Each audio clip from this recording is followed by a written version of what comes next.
राधे राधे श्री हरिवंश। आज है फ्राइडे और आज ही हम निकल चुके थे वृंदावन के लिए। निकल क्या चुके, हम ऑलमोस्ट पहुंच गए हैं। तब से व्लॉग स्टार्ट है तो हम वृंदावन पहुंच गए हैं।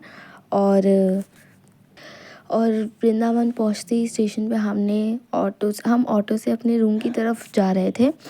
जो प्रेम मंदिर के पीछे ही हमने रूम लिया था, हम वहाँ जा रहे थे। तो बीच में बस हमने रुक के जो हम घर से लाए थे भोजन, हमने वो ग्रहण किया। और वहाँ पे हम जब रूम पे पहुँचे तो वहाँ पे उन लोग के मंदिर में हमने अपने ठाकुर जी को विराजमान किया, श्री जी को विराजमान किया।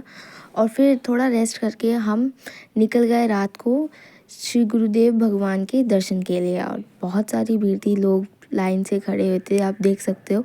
और यहाँ रवि तो सब रंगोली वगैरह बना रहे थे फ्लावर्स वगैरह से।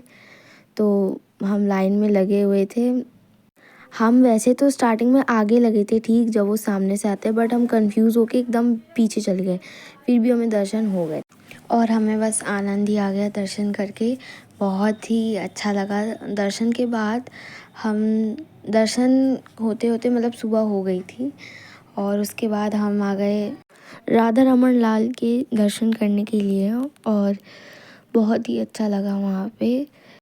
मैं आप लोग को एक और चीज़ बताऊँ तो जो हमें टोकन मिला था मंगला दर्शन का, तो उससे पहले हमें एकांतिक वाला टोकन मिला था। लेकिन हमारा जो भी क्वेश्चन था तो महाराज जी के परिकर ने ही उसका आंसर दे दिया उस क्वेश्चन का। तो हमें एकांतिक की बजाय मंगला दर्शन का टोकन मिल गया बाद में।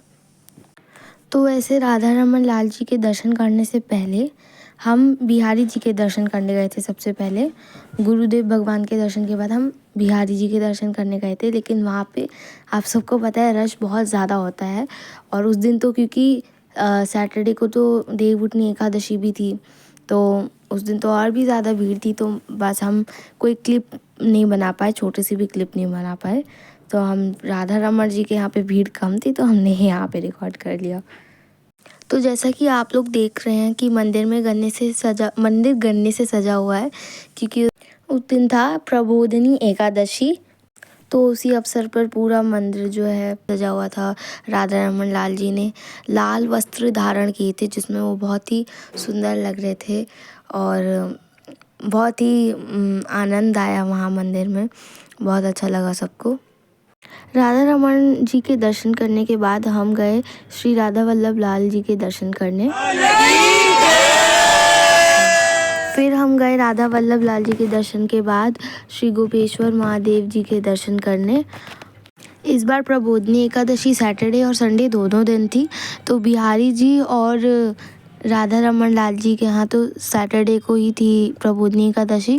बाकी कुछ श्रद्धालु संडे को भी रख रहे थे और कुछ सैटरडे को भी रख रहे थे। तो हम लोगों ने तो संडे वाली एकादशी करी थी। यहाँ जो अंदर आपको गोपेश्वर महादेव दिख रहे हैं वो मेन है। और यहाँ पे मैं बाहर से रिकॉर्ड कर रही थी क्योंकि वहाँ अंदर जाके रिकॉर्डिंग के लिए मना कर रहे थे। तो मैंने यहाँ की जो क्लिप्स है वो क्लियर नहीं है, मैंने थोड़ी बहुत जैसे तैसे ले ली। तो गोपेश्वर महादेव दर्शन के बाद हम चले गए यमुना जी के दर्शन करने। आप देख सकते हैं कितना भव्य और सुंदर दर्शन है। और हमारी यमुना मैया पूरी दीपों से जगमगा रही हैं। ये बहुत ही अलौकिक दर्शन है। ऐसे यमुना मैया पे दीपदान का बहुत महत्व है, पर कार्तिक मास में तो इसकी महिमा ही अलग है दीपदान की। तो यहाँ पर मम्मी और पापा दीपदान कर रहे थे।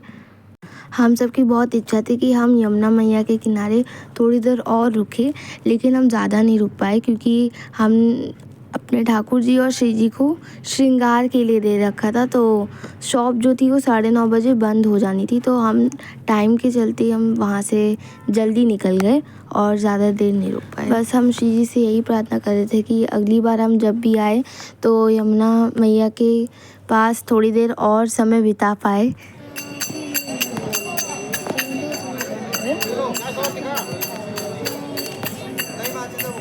हमें मोटा गणेश जी के भी दर्शन करने थे, पर हमें पता नहीं था कि मंदिर कहाँ है। तो हम बस रास्ते में लेने जा रहे थे अपने ठाकुर जी को और श्री जी को।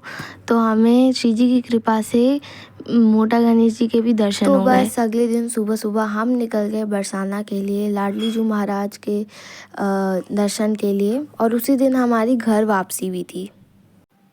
रास्ते में हमें प्रिया कांजू मंदिर दिखा, जो कि श्री देवकीनंदन ठाकुर जी ने बनवाया है, और वैष्णो माता और भोले बाबा के भी दर्शन हो गए हमें रास्ते में।